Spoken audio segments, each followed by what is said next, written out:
కనిపెట్టి చూడు. నువ్వు వేచి చూడగలిగితే ప్రజల మధ్యలో నీ బ్రతుకును నీ దేవుడు ఒక వేడుకగా మారుస్తాడు. కాకపోతే ఆ సమయం వచ్చే వరకు వేచి చూడు. ఓ భక్తుడు ఇలా అంటాడు, waiting room leads to wonders room. విన్నారా? వెయిటింగ్ రూమ్, వేచి చూసే గది ఆ వ్యక్తిని వండర్స్, అద్భుతాలు సృష్టించే స్థలానికి నడిపిస్తుందట. నువ్వు వేచి చూడగలిగితే, నువ్వు వెయిట్ చేయగలిగితే నీ లైఫ్ని ఒక వండర్గా, ఒక అద్భుతంగా దేవుడు మారుస్తాడు. విన్నారా? వెయిటింగ్ ఎప్పుడు దేవుని పనిష్మెంట్ కాదు, it's preparation of God. Waiting అనేది, అబ్బాయి ఎంతకాలం వెయిట్ చేయాలి అంటే, వెయిట్ చేయాల్సి వచ్చిందంటే దేవుడు నన్ను పనిష్ చేస్తున్నాడా అని అనుకునేరు గాక. అది పనిష్మెంట్ టైం కాదు, ప్రిపరేషన్ టైం. నీకు శ్రేష్టమైన దాన్ని ఇవ్వటానికి దేవుడు ప్రిపేర్ చేస్తున్నటువంటి సమయం అది. తమ్ముడు, చెల్లి, ఏ విషయంలోనైనా విసిగిపోయావా? ఏ విషయంలోనైనా పోరాడి పోరాడి అలసిపోయావా? ఇంతేలే అన్నా, ఇలాంటి ప్రసంగాలు ఎన్ని వినలేదు, ఎంతైనా ఇక నా బ్రతికింతే, ఈ ప్రాణం ఇలాగే కడతేరాల్సిందే, ఈ జీవితం ఇలాగే ముగించాల్సిందేనేమో, నా బ్రతుకు మారదేమో అని కృంగిని స్థితిలో, ఇదిగో ఈ ఉదయకాలం ఈ వాక్యం వింటున్నావా? నీతోనే దేవుడు ఈ ప్రత్యేకమైన సందేశం ఇవ్వమని నా హృదయాన్ని పురుకొల్పారు. మీ దగ్గర బైబిల్ ఉంటే ఒకసారి ఓపెన్ చేసి చూడండి.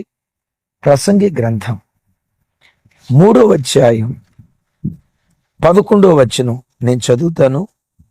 దేని కాలమందును అది చక్కగా దేని కాలమందును అది చక్కగా నుండినట్లు సమస్తమును ఆయన నియమించి ఉన్నాడు. విన్నారా? దేని కాలమందును, నంబర్ 1, అది చక్కగా ఉండునట్లు. నంబర్ 2, ఆయన నియమించి ఉన్నాడు. నంబర్ 3, ఈ 3 విషయాలు విన్నారు కదా. దేని కాలమందు అది చక్కగా మార్చబడినట్లుగా, చక్కదిద్దబడినట్లుగా యెహోవా నియమించి ఉన్నాడు. ఇక్కడ కాలం అనే ప్రస్తావన వచ్చిందే. దేవుని సమయం ఎప్పుడు God's time, always perfect time. దేవుడు ఎప్పుడు తొందరగా రాడు, అలాగని ఆలస్యంగా పనిచేయడు. సరి అయిన సమయంలో దేవుడు పనిచేస్తాడు. కానీ నీకనిపిస్తుంది అది ఆలస్యమని, నీకనిపిస్తుంది దేవుడు నిర్లక్ష్యం చేశాడని. దేవుని టైం ఎప్పుడు పర్ఫెక్ట్ టైం. కానా పెండ్లి విందుకు యేసుక్రీస్తు వారిని ఆహ్వానించారు. చరిత్రకారులు చెప్తారు, ఆ రోజుల్లో యూదులు 7 రోజులు వివాహం చేసుకునేవారంట. యేసుక్రీస్తు ఆ వివాహ వేడుకకు ఏ రోజు వచ్చారు? మొదటి రోజు ఎదురు చూస్తుంటారు, రాలా. 2వ రోజు ఎదురు చూస్తుంటారు, ఈయన ఎప్పుడు ఆలస్యమేలే అని అనుకొని ఉంటారు మానవ రీతిగా. ఆయన ఏ రోజు వచ్చారో తెలుసా?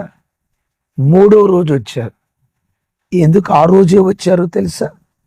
ఆ రోజు ద్రాక్షారసం అయిపోబోతుందని అనంత జ్ఞాని అయిన దేవుడు ఎరిగి సరి అయిన సమయంలో వచ్చాడు. ఆ వెయిటింగ్ పీరియడ్, ఆ వెయిటింగ్ టైం, ఆ వెయిటింగ్ రూమ్ వండర్స్ రూమ్కి నడిపించింది. తమ్ముడు, చెల్లి, నీ జీవితంలో దేవుడు ఎప్పుడు ఆలస్యం చేస్తున్నాడు అని అనుకోకు, పట్టించుకోవట్లేదు అని అనుకోకు. దేవుడు ఎప్పుడు సరి అయిన టైంలో నీ జీవితంలో పనిచేయటం ప్రారంభిస్తాడు. దేవుని టైం ఎంత పర్ఫెక్ట్గా ఉంటుందో, సరి అయిన సమయంలో సరి అయిన రీతిగా దేవుడు ఎలా పనిచేస్తాడో ఆశ్చర్యం కలుగు చేసే 2 సందర్భాలు చెప్తాను. ఎన్నో ఉన్నాయి, మెట్టుకు 2. యోసేపు చెరసాల్లో పడ్డప్పుడు పారదాయకుల అధిపతికి కలొచ్చిందని చెప్తే వెంటనే యోసేపు చెప్పాడు, 3 రోజుల్లో నువ్వు కోల్పోయిన ఉద్యోగాన్ని తిరిగి పొందుకుంటావు, నీ తల పైకెత్తబడుతుంది, ఫరో ఎదుట మరలా నువ్వు ఉద్యోగం చేస్తావు, నీ ఉద్యోగం దేవుడు మరలా నీకు ఇస్తున్నాడు అని చెప్పి ముగింపులో అంటాడు, నీకు మేలు కలిగినప్పుడు, నీకు క్షేమం కలిగినప్పుడు నన్ను జ్ఞాపకం చేసుకోయా, ఆ అధికారులతో చెప్పి కాస్త ఈ జైల్లో నుంచి బయటకు తీసుకురాయా అని పానబాయికుల అధిపతికి చెప్పాడు. విచిత్రం ఏంటో తెలుసా, సరే అని తలకాయ ఊపాడు. ఎట్లా జైల్లో నుంచి బయటికి వెళ్ళటం ఆలస్యం, నా ఉద్యోగం పొందుకున్న వెంటనే అధికారులతో మాట్లాడి నీకు విడుదల ఇస్తా అని పానదాయకుల అధిపతి ఎన్నో చెప్పుంటాడు. విడుదలయ్యాడు, ఉద్యోగం పొందుకున్నాడు. బైబిల్ ఏమని రాస్తుందో తెలుసా, ఆ పానదాయకుల అధిపతి యోసేపును మరచిపోయెను. 40వ అధ్యాయం ఆదికాండం 23వ వచనం చూడండి. అయితే పానదాయకుల అధిపతి యోసేపును జ్ఞాపకం చేసుకొనక అతన్ని మరిచిపోయెను. ఎంతకాలం మర్చిపోయాడు? 41వ అధ్యాయం 1వ వచనంలో ఉంటది, చదువుచన. 2 ఏండ్లు గడిచిన తర్వాత, విన్నారా, 2 సంవత్సరాలు మర్చిపోయాడు. 2 సంవత్సరాల తర్వాత ఫరోకు కలుస్తే ఆ కలభావం ఏంటో అర్థం కాక గందరగోళంలో ఉన్నప్పుడు అప్పుడు పానదాయకుల అధిపతి యోసేపును గుర్తుకు తెచ్చుకొని యోసేపును తీసుకొచ్చాడు. ఆ 2 సంవత్సరాల ఆలస్యం ఎంత అద్భుతాల వేదిక అయిందో తెలుసా. యోసేపు విడుదల పొందటమే కాదు, ఆ వేచి చూసిన కాలం యోసేపు బ్రతుకును వేడుకగా మార్చింది. ఐగుప్తు దేశం అంతటికి 2వ ఫరోగా, ఐగుప్తు దేశం అంతటికి అధికారిగా యోసేపు నిలవబెట్టింది. Waiting period, wonders time, wonders period, waiting room నిన్ను వండర్స్ రూమ్కి నడిపిస్తుంది అన్న సంగతి ఎప్పుడు మర్చిపోవద్దు. ఒకవేళ ఆ పానదాయకుల అధిపతి యోసేపును మర్చిపోకుండా వెంటనే అధికారులతో మాట్లాడి యోసేపుని విడిపించుంటే, యోసేపు జైల్లో నుంచి బయటకు రావటంతో మొట్టమొదటి ఏం చేసేవాడు తెలుసా? ఏం చేసేవాడు చెప్పండి? పోతీఫర్ మీద యుద్ధానికి వెళ్ళేవాడా? పోతీఫర్ భార్యతో కొట్లాడటానికి వెళ్ళేవాడా? నో. యోసేపు ఏం చేసేవాడు తెలుసా? ఉన్నపాటున ఐగుప్తు దేశాన్ని విడిచిపెట్టి కనాను దేశానికి వాళ్ళ నాన్న దగ్గరికి వెళ్ళేవాడు. మన ఊరు భాషలో చెప్పమంటారా, బతుకుంటే బలుసాకైనా అమ్ముకొని బతకొచ్చు అంటారు, ఊపిరుంటే ఉప్పు అమ్ముకొనన్నా బతకొచ్చు అంటారు. చూసారా, ఈ ఐగుప్తు దేశానికి ఒక దండం, ఈ పోతీఫర్కి ఒక దండం, ఈ ప్రజలకు ఒక దండం. చేయని నేరం నా మీదేసి జైలు పాలు చేశారు. కనాను దేశానికి వెళ్తే మా నాన్న ఉంటాడు, మా నాన్న నన్ను చూసి సంతోషపడిపోతాడని వెంటనే యోసేపు ఐగుప్తు దేశాన్ని విడిచిపెట్టి కనాను దేశానికి వెళ్ళేవాడు.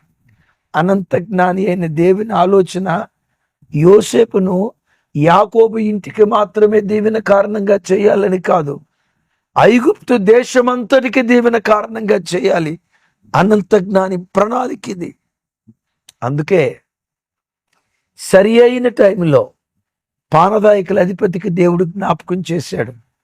తమ్ముడు, దేవుడు మర్చిపోయాడు అనుకుంటున్నావా? దేవుడు ఆలస్యం చేశాడు అనుకుంటున్నావా? నన్ను పట్టించుకోవట్లేదయ్యా యేసయ్యా, నేను ఎంత ప్రార్థన చేసినా నా ప్రార్థనకు జవాబు ఇవ్వట్లేదయ్యా. అందరి పిల్లల పెళ్ళిళ్ళు అయిపోతున్నాయి, నా పిల్ల పెళ్ళిగా అట్లా. అందరూ గృహాలు కొనుక్కుంటున్నారు, నా బ్రతుకు ఎక్కడ వేసిన గొంగలు అక్కడే అన్నట్లుంది. అందరి పిల్లలకు ఉద్యోగాలు వచ్చి స్థిరపడ్డారు, నా పిల్లలకు ఉద్యోగం రాలేదయ్యా. నాతో పాటు చదువుకున్న వాళ్ళందరూ చక్కటి ఉద్యోగాలు తెచ్చుకొని లైఫ్లో సెటిల్ అయిపోయారు. ఏ సెటిల్మెంట్ లేక ఎప్పటికీ ఏ విషయంలో కూడా స్థిరపడలేక నేనే ఒంటరిగా అనాథగా మిగిలిపోయాను. దిగులు పడుతున్నావా తమ్ముడా, చెల్లి? దేని కాలమందు అది చక్కగా దిద్దబడినట్లుగా ఆయన ఒక కాలాన్ని నిర్ణయించాడు. యోసేపు జీవితంలో కాలాన్ని నిర్ణయించాడు కదా. ఎస్, వేచి చూసిన ఆ బ్రతుకును వేడుకగా దేవుడు మార్చాడు. జకరియా ఎలిజబెత్తులు చాలాసార్లు అనుకొని ఉంటారు, ఇక ప్రార్థన చేయటం వేస్ట్లే, ఎంత ప్రార్థన చేసినా ఇంతే, దేవుడిచ్చిన యాజకత్వంలో నమ్మకంగా బ్రతికితే చాలు, ఇక పిల్లలను కూర్చున్న ప్రార్థనే వద్దు అనే ఆలోచనకి ఫిక్స్ అయి ఉంటారు. ఒప్పుకుంటారా? అద్భుతం. వృద్ధాప్యంలో ఎలిజబెత్ తమ గర్భాన్ని తెరిచాడు. బాప్తిస్మం ఇచ్చి యోహాను వచ్చాడు. సహజంగా వాళ్ళు అనుకొని ఉండొచ్చు, దేవుడు ఎంత ఆలస్యం చేశాడురా. నేను ప్రారంభంలో చెప్పాను, దేవుడు ఎప్పుడు తొందరగా రాడు, దేవుడు ఎప్పుడు ఆలస్యంగా రాడు, సరి అయిన టైంలో వస్తాడు. ఆ ఎలిజబెత్ తమ గర్భాన్ని సరి అయిన టైంలో తెరిచాడు. మీరు అనొచ్చు, అది ఎట్లా సరి అయిన టైం అన్నా, వృద్ధాప్యంలో గర్భం తెరిస్తే అని అంటారా? సరి అయిన టైం అని ఎందుకంటానో తెలుసా? ఒకవేళ వాళ్ళ యవ్వన వయసులోనే గనక దేవుడు ఎలిజబెత్ తమ గర్భం తెరిచి ఉంటే, అప్పుడే గనక యోహాను పుట్టుంటే, యేసయ్య మార్గాన్ని సరళం చేసే ఆ ప్రవక్తగా ఆ అవకాశం ఇంకొకరికి దక్కేది, ఆ భాగ్యం ఇంకొకరికి దక్కేది. వినారా? యేసు ప్రభు వారికి ముందుగా దూతగా ఉండి యేసయ్య మార్గాన్ని సరళం చేసే అవకాశం మరొకరు పొందుకునేవాళ్ళు. చూసారా? ఇప్పుడు ఎలిజబెత్ అమ్మని అడిగితే, అమ్మా నీ దేవుడు నీ జీవితంలో ఆలస్యం చేసినట్టున్నాడమ్మా అంటే, అయ్య బాబోయ్ అది ఎట్టా ఆలస్యం అండి, సరి అయిన టైంలో నా గర్భాన్ని తెరిచి నా కొడుకునిచ్చాడయ్యా, నా కొడుకు యేసు ప్రభు మార్గాన్ని సరళం చేశాడయ్యా, ఇంతకు మించిన ధన్యత ఏముంది? దేవుడు ఎప్పుడు ఆలస్యం చేయడు. దేని కాలమందు అది అంటే ప్రతి దానికి ఒక కాలాన్ని నిర్ణయించాడు. ఏ కాలాన్ని? అక్కడ అంటాడు చక్కపరుచుటకు. చూడండి ఇంకొకసారి, ప్రసంగి గ్రంథం 3వ అధ్యాయం 11వ వచనం. ఇంకొకసారి మీ బైబిల్ తెరిచి ఆ మాట గమనించండి. 3వ అధ్యాయం 11వ వచనం. అది చక్కగా నుండునట్లు దేని కాలమునందు అది, దేని కాలమందు అది చక్కగా ఉండునట్లు, చక్కగా ఉండునట్లు సమస్తమును ఆగుదాం అక్కడ. ఎట్లా ఉండునట్లు? చక్కగా ఉండునట్లు. చక్కగా ఉండునట్లు అనే చోట హిబ్రూలో దేవుడు అందంగా దాన్ని మరల్చున్నట్లు అని రాసు. బ్యూటిఫుల్ అనే పదం అక్కడ వాడబడింది. చక్కగా అంటే కొంతకాలం నీ బ్రతుకు గందరగోళం అనిపిస్తుంది, గజిబిజి అనిపిస్తుంది, ఆగమ్యగోచరం అనిపిస్తుంది. నా బ్రతుకులో ఏం జరుగుతుందో, నా పిల్లల జీవితాల్లో ఏం జరుగుతుందో, నా ఇంట్లో ఏం జరుగుతుందో, అసలు నా పట్ల నా దేవుని కొన్న ప్రణాళిక ఏంటో నాకు అర్థం కావట్లేదయ్యా అని పిచ్చిదానిలాగా నువ్వు ఏడుస్తావు. ఏడుస్తున్నట్లుగా నీకు అనిపిస్తుంది. నా ప్రభు బిడ్డలారా, దేవుని సమయం వచ్చినప్పుడు ఆ బ్రోకెన్ లైఫ్నే బ్యూటిఫుల్ లైఫ్గా దేవుడు డిజైన్ చేస్తాడు. అందంగా దేవుడు దాన్ని చక్కదిద్దుతాడు. నిజమే, యోసేపు జీవితం అంతా గజిబిజి గందరగోళం అనిపించలేదా? 29వ సంవత్సరం వచ్చే వరకు అంతా గజిబిజి గందరగోళం. కానీ 30వ సంవత్సరానికి వచ్చేసరికి యోసేపు అంటాడు, బా నా దేవుడు ఎంత చక్కగా నా లైఫ్ డిజైన్ చేశాడు కదా. మొదటేమనుకున్నాడు? గజిబిజి గందరగోళం. తమ్ముడు, ఒక సమయం వస్తుంది, నీ జీవితాన్ని అందంగా దేవుడు తీర్చిదిద్దుతాడు. అందమైన జీవితాన్ని, అందమైన భవిష్యత్తును నీ పిల్లల ఒడిలో తప్పకుండా దేవుడు వేస్తాడు. పిల్లల విషయమై ఏడుస్తున్నవో తల్లి, పిల్లల విషయమై ఏడుస్తున్నవో తండ్రి, కళ్ళ ముందే పిల్లలు ప్రయోజకులు కాక వీళ్ళ భవిష్యత్తు ఏమైపోతుందోనని అల్లాడిపోతున్నావు అమ్మా. నీ పిల్లల ఒడిలో చక్కటి భవిష్యత్తు దేవుడు త్వరలో వేయబోతున్నాడు అన్న సంగతి గ్రహించి ప్రభుని స్తుతించు. దేని కాలమందు అది చక్కగా ఉండునట్లు. నిజమే, దావీదు ప్రయాణం బాల్యంలో బాగానే ఉండేది, కానీ ఆ తర్వాత అంతా అగమ్య గోచరం, గందరగోళం. తరమబడుతూ అడవుల్లో కొండల్లో తిరిగేవాడు. సమూయేలు 2వ గ్రంథం 7వ అధ్యాయం 1వ వచనానికి వచ్చేసరికి ఏమని ఉంటుందో తెలుసా? దేవుడైన యెహోవా దావీదునకు నలుదిక్కుల నెమ్మది కలుగు చేశారు. ఆ తర్వాత దావీదు జీవితం మనం చూస్తే, దావీదు చరిత్ర చదివిన ఏ వ్యక్తి అయినా లైఫ్ అంటే దావీదురా, బా, భక్తికి భక్తి దేవుడిచ్చాడు, భుక్తికి భుక్తి దేవుడిచ్చాడు. ఎంత చక్కగా దావీదు లైఫ్ను దేవుడు డిజైన్ చేశాడో కదా అని ఈరోజు మనం అనుకుంటాం కదా. అంత అద్భుతమైన జీవితం, చక్కటి జీవితం దావీదు ఒడిలో వేయక మునుపు అంత గజిబిజి, గందరగోళం, అర్థం కాని అగమ్య గోచరపు మార్గం. తమ్ముడు, ఈరోజు నువ్వు ఎదుర్కొంటున్న ప్రతి సంక్లిష్ట పరిస్థితి, నీ సంకటాలన్నీ కుదిర్చే కాలం ఒకటి రాబోతుంది. నా వైపు చూడు. నువ్వు ఏడ్చుతున్న ఏడ్పుకు ముగింపు పలికే కాలం ఒకటి రాబోతుంది. ఎక్కడ తలదించుకున్నావో అక్కడే నీ తల పైకెత్తే కాలం ఒకటి రాబోతుంది. ఎక్కడ అంగలార్చావో అక్కడే నీ బ్రతుకును నాట్యంగా మార్చే కాలం ఒకటి రాబోతుంది. అలా చక్కగా బ్యూటిఫుల్గా నీ లైఫ్ దేవుడు డిజైన్ చేశాడు. కానీ ఆ డిజైన్ చేసిన దాన్ని నువ్వు వెయిట్ చేస్తూ వెయిటింగ్ రూమ్లో ఉంటే, విన్నారా, దేని కాలమందు ఆ కాలం వచ్చిందంటే అంతా సెట్ రైట్ అయిపోద్ది. అపోస్తుల కార్యాల్లో ఒక చోట రాసి ఉంటుంది, కుదురుబాటు కాలము ఒకటి వచ్చును అని. విన్నారా? ఏ కాలం? విను.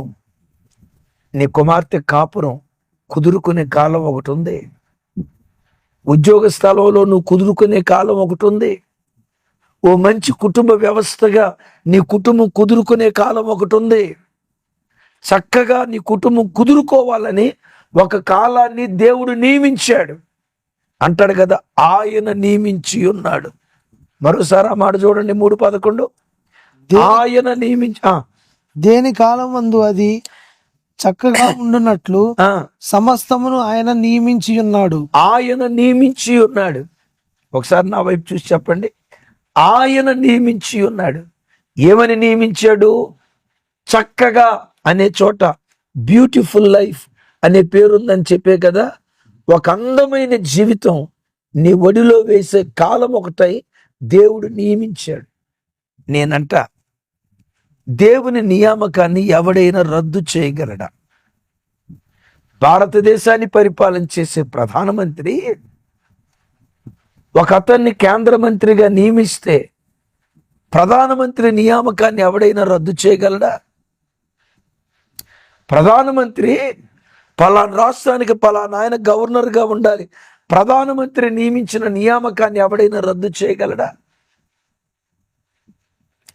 ఒక రాష్ట్రానికి చెందిన ముఖ్యమంత్రి, ఇదిగో నా జిల్లాలో పలానా ఆయన కలెక్టర్గా ఉండాలి అని ముఖ్యమంత్రి నియమించిన నియామకాన్ని ఎవడైనా రద్దు చేయగలడా? నా వైపు చూడండి.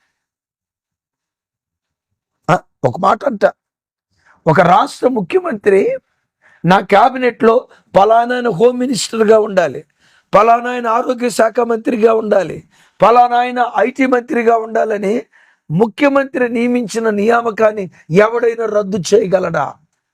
నేనంట, రాష్ట్రపతి నియామకాన్ని ఎవడైనా రద్దు చేయగలడేమో, ప్రధానమంత్రి నియామకాన్ని ఎవడైనా రద్దు చేయగలడేమో, ముఖ్యమంత్రి నియామకాన్ని ఎవడైనా రద్దు చేయగలడేమో.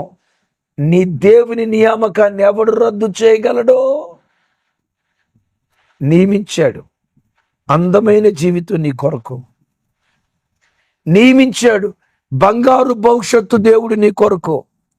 వేచి చూడు, వేడుకగా నీ బ్రతుకును దేవుడు మారుస్తాడు. తొందరపడకు, దేవుని సన్నిధిలో వేచి చూడు. అవును, దేవుని నియామకాన్ని ఎవడు రద్దు చేయగలడు? యెషయా గ్రంథంలో ఒక అద్భుతమైన మాట రాసి ఉంటుంది. చూడండి, 14వ అధ్యాయం 27వ వచనం. యెషయా గ్రంథం 14వ అధ్యాయం 27వ వచనంలో యెహోవా నియామకాన్ని గూర్చి మాట్లాడతాడు. చదువు. సైన్యములకు అధిపతి యెహోవా సైన్యములకు అధిపతిగా యెహోవా దానిని నియమించి ఉన్నాడు. రద్దుపరచగలవాడెవడు? అబ్బాబ్బా, విన్నారా? రద్దుపరచగలవాడెవడు? నా వైపు చూడండి. సైన్యములకు అధిపతిగా యెహోవా దానిని నియమించి ఉన్నాడు. రద్దుపరచగలవాడెవడు? యోసేపు చిన్నతనంలో ఉన్నప్పుడే యోసేపు పన నిలవబడాలని దేవుడు నియమించాడు. ఎవడైనా రద్దు చేయగలిగాడా? యెషయి కుటుంబంలో పుట్టిన దావీదు రాజుగా ఉండాలనుకున్నాడు. ఎవడైనా నియామకాన్ని రద్దు చేయగలిగాడా? అమ్రాము యోకెబెదల కడుపున పుట్టిన మోషే ఇశ్రాయేలును ఐగుప్తు దాస్యత్వం నుంచి విడిపించే మహా గొప్ప నాయకుడిగా దేవుడు నియమించాడు. ఎవడైనా దాన్ని రద్దు చేయగలిగాడా? నా వైపు చూడండి. ఎవడైనా దాన్ని రద్దు చేయగలిగాడా? ప్రభు అయిన యేసుక్రీస్తు వారిని లోకరక్షకుడిగా తండ్రి అయిన దేవుడు నియమించాడు. ఎవడైనా దాన్ని రద్దు చేయగలిగాడా? చెప్పండి. యేసుక్రీస్తును లోకరక్షకునిగా తండ్రి అయిన దేవుడు నియమిస్తే ఆ నియామకాన్ని ఎవడైనా రద్దు చేయగలిగాడా? చిన్నవాడు ఇర్మియాతో అంటాడు, ఇర్మియా, జనములకు ప్రవక్తగా తల్లి గర్భంలోనే నిన్ను నియమించా. నా వైపు చూడండి. ఇర్మియాను తల్లి గర్భంలోనే ప్రవక్తగా నియమిస్తే ఆ నియామకాన్ని ఎవడైనా రద్దు చేయగలడా? ఎవడైనా రద్దు చేయగలిగాడా? నో. క్రైస్తవ జనమా, నా వైపు చూడు.